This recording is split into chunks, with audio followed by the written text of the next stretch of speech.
Hello, my name is Marcus. I'm the compiler of a collection of therapy quotes entitled Psychoanalytic Self-Awareness Quotes. This is TQ 75. Therapy quote number 75. A mother's son's personality seems to develop in a typical family constellation whose core is dominated by the affect-hungry mother and by the absent, inept, distant, or aloof father. This constellation results in an unusual mothering process which is exclusive, intense, and symbiotic. I have come to call this Jocasta mothering because its dynamics are closely described in the Jocasta complex within the Oedipus myth.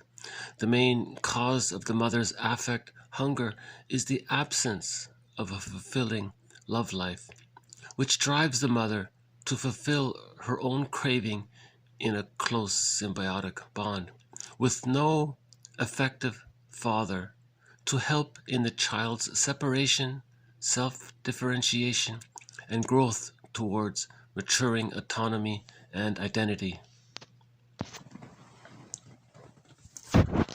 So this will be one of the main threads in this series. So the phrase Jocasta mothering has come up several times, a number of times already, and I thought I would include this quote to indicate where I got the phrase from. So remember, Jocasta, it's from the myth, and remember what the child said? Myths and fairy tales, they're true on the inside, not on the outside. So when we're talking about myths or metaphors like that, we're talking about the psychic world. Remember Melanie Klein, we live in two worlds, the external outer world, and emotionally, psychically, we live in the inner world, the psychic inner world.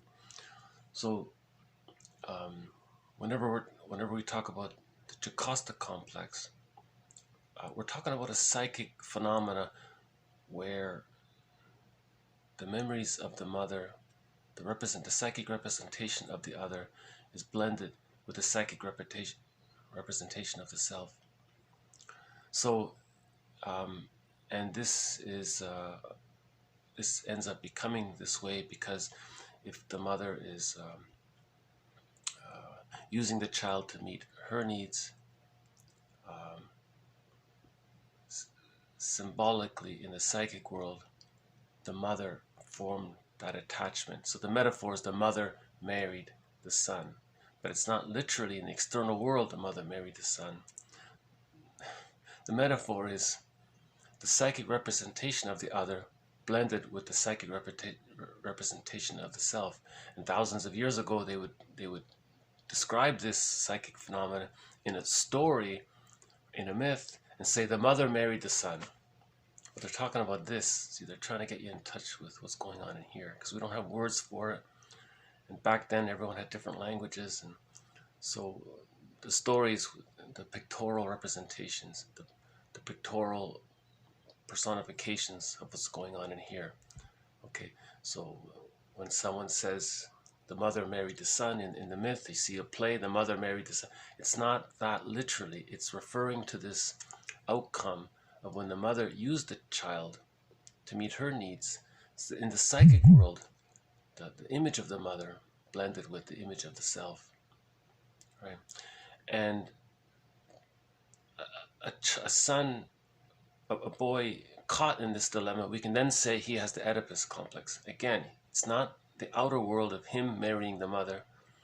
It's the byproduct of him being forced to marry the mother because of the mother's needs. So we call this a negative union, a negative symbiosis. So the Oedipus complex is the negative symbiosis psychically, right? It's nothing to do with the outer world, it's the inner world. So the self and object representations are fused. And this is called Jocasta complex to refer to the mother using the child being the victim of it. If it's a boy, then we'll say he has the Oedipus complex. If it's a daughter, we'll say she has the electra complex. Electra was Oedipus' sister, right? And Jocasta was their mother. Right? So if and then about the inept father, see that's the Laius complex. If the father's not around or he doesn't want the kid, so again, in the myth, you see an external story about it, but psychically, there isn't that internal presence to support the child's separation out of that symbiotic bond. Right, so that's the Laius complex. So if you say someone has a Laius complex, it means the man doesn't welcome his having the son. In the book, When He's Married to Mom, the author of that, it's a self-help book. He makes the point that some fathers, they give up the son as a placating sacrifice to the mother. They say, here, wife, you can have him, take him, let me free. You see, so there's the absent father, right? So the father is inept, distant, aloof. How much more aloof can you get, right? So, and so maybe the father is, maybe originally the father was jealous to see his wife so bonded with the son, and he felt left out or something. So then he reacted like, okay, fine, take him, and that's a reaction formation, right? He really wants the close relationship with his wife, but she says, I don't need the guy, I have him, he's better. I don't have a good relationship with the husband, I can have a better relationship with the baby. So then he, as a reaction formation, he'll flip it. He'll say, well, I don't want it anyways. Here, you take the son, let me free. That's a book called When He's Married to Mom. It's a very good self-help book. You don't see it on the shelves often. Very, very good book. A difficult subject, of course.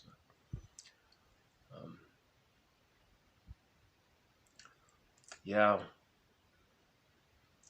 So this all relates to getting the key out from under mother's pillow. So if the mother formed that negative symbiosis with the son, he's too bonded with her. So in an earlier video, we talked about Robert Bly, leader of the men's movement, helping men to get the key out from other mother's pillow to deal with the situation, because there's no father around, there's no mentor around to help the son out of that orbit negative union, right? So the fairy tale acknowledges this aspect of the hero's journey, right?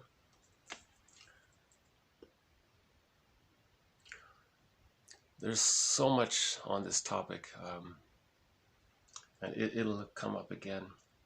Masterson describes it as the mother rewarding the child for regression. If you're dependent on me, I'll reward you. Good boy. If you seek autonomy, you want to separate and discover yourself and discover your real self and possibility in me, I'm not going to support that. I'm going to withdraw my support. So the child panics. Okay, I'll do what you say. And then he's rewarded for regression. So that's part of the Jocasta complex. She calls it Jocasta mothering. Another author calls it passionate mothering. In pop culture, we call it helicopter mothering. It doesn't quite describe what goes on in the inside, right? Because helicopter mothering may not cross that line, may not be that bad. But this sort of psychic incest kind of thing, this is what is kind of implied by this Jocasta complex. The mother crossed the line. She's not respecting the baby's boundaries. She's using him as Kohut calls it as a self-object, as a thing to meet her needs, right? So there's that. Remember the self-help quote, mothers are there to meet the needs of the baby, not the other way around. If it is the other way around, it's the Jocasta complex. And if the victim's a boy, we say he has an Oedipus complex. If the victim's a girl, we say that she has an electra complex. The author of that book, The Electra Complex, Halberstadt Freud, I think her name is, Hendrika. She's any complications with the mother and daughter, any high drama between them, that's the Electra complex, because they're caught in that symbiotic situation. So this is about, getting the key out from mother's pillow. But in order to do that, we have to know what's going on, what happened, right? And we're often dealing with an absent father. You know, pop culture always portrays the father as weak, inept, bumbling, distant, foolish, and all that. That's sort of, maybe there's an unconscious kind of a mirror there to this myth of the absent father, the Elias complex, where the father doesn't want the son because he's jealous, or he wants his freedom, or he's angry and he wants his freedom, and he gives up his son as a placating sacrifice. Right? So, well, one more time. You still with me? Okay. I know this is a hard topic. If you're hearing this for the first time, I hope you've been following the series. Maybe it kind of eases into this topic a little bit. Okay.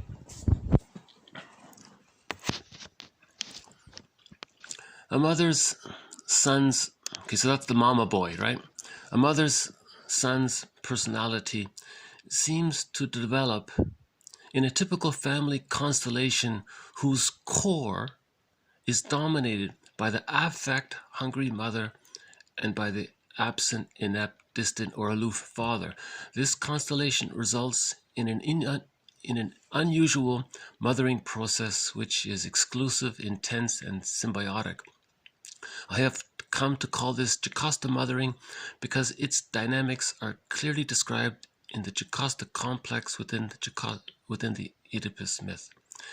The main cause of the mother's affect hunger is the absence of a fulfilling love life, which drives the mother to fulfill her own craving in a close symbiotic bond, with no effective father to help in the child's separation, self-differentiation, and growth towards maturing autonomy and identity.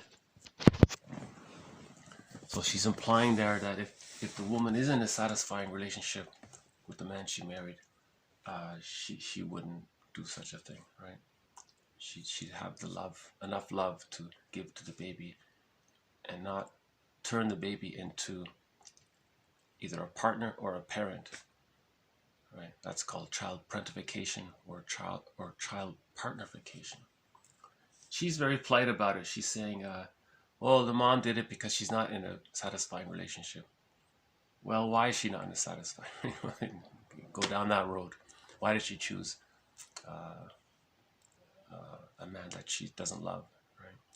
Remember the quote: "Marry the one you love and love the one you marry." So why didn't she marry the one she loved?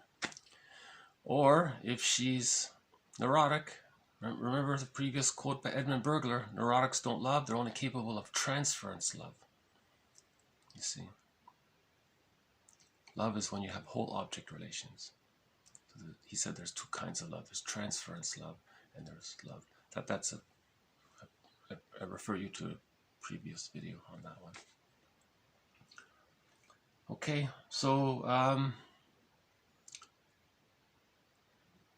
when the phrase Jocasta mothering comes up, this is the source of the phrase from this quote, TQ 75. So it means the passionate mother, the mother forming a negative union, a negative symbiosis to bond the child to her as a narcissistic supply, a source of supply, so that the baby then mirrors her, it comforts her, so the baby's a security blanket for the mother. You know, see, that's not right. You know, that some mothers are affect hungry. She called it affect hungry. And by the way, this is all about trying to understand the situation. It's not about blaming anyone. This is trying to understand it. So the backdrop to the psychoanalytic perspective is understanding, taking a step back to understand it. You know, if you know, a lot of therapists get blamed. You're blaming the mother. Oh, brother.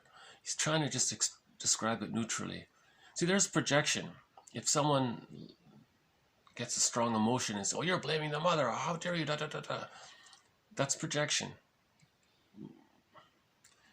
If there was a little bit of truth to it, a speck of dust on the door, that's called the projection hook. Then the projector, the attributor, hung his coat on it.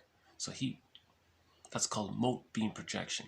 So he is blaming the mother, but he doesn't know that he's doing it. So the only way to know that he's doing it is to say that the other person is doing it. And remember the slogan, every man is my mirror, every man is my teacher. And if it's a golden projection, every man is my psychic safety deposit box. And every man is my brother. Right? So, yeah, so this is not about blaming, it's not about blaming the dad, you know. Maybe he never resolved, he never got the key from out under his mother's pillow. So then he gets married. He's caught into transference love. So he wasn't available. So he was looking for his childhood needs to be met from the wife, and the wife was looking for childhood needs to be met from the husband.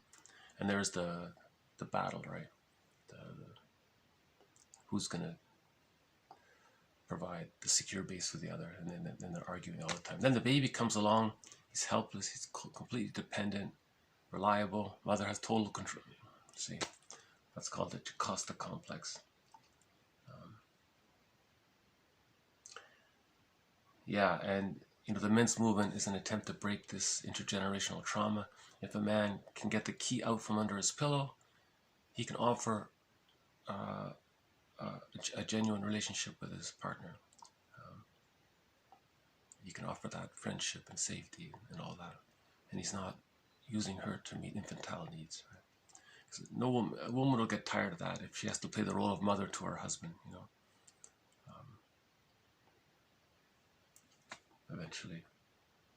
Mariam Woodman says that she had a client once. She said that the client told her that when the baby came, she immediately didn't want the husband. She said, "I got the kid. I got everything I need. Her mother can help with the babysitting," and she got rid of that. That's an extreme example. I felt sorry for the guy when I read that. Mariam Woodman has some very good books on this topic as well.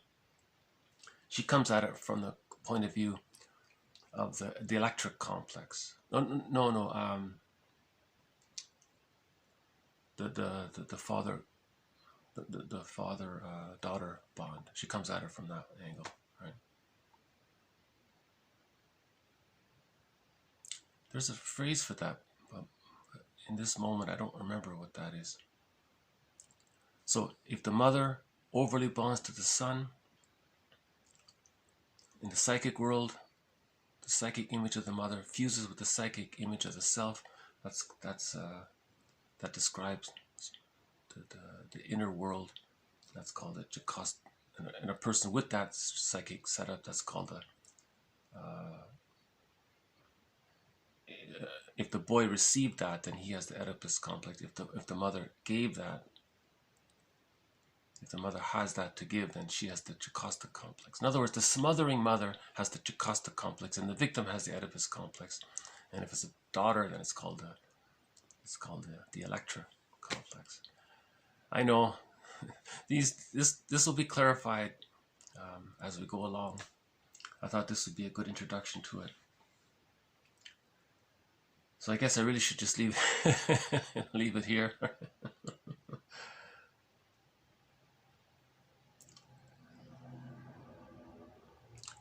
So we're getting the key out from under the pillow.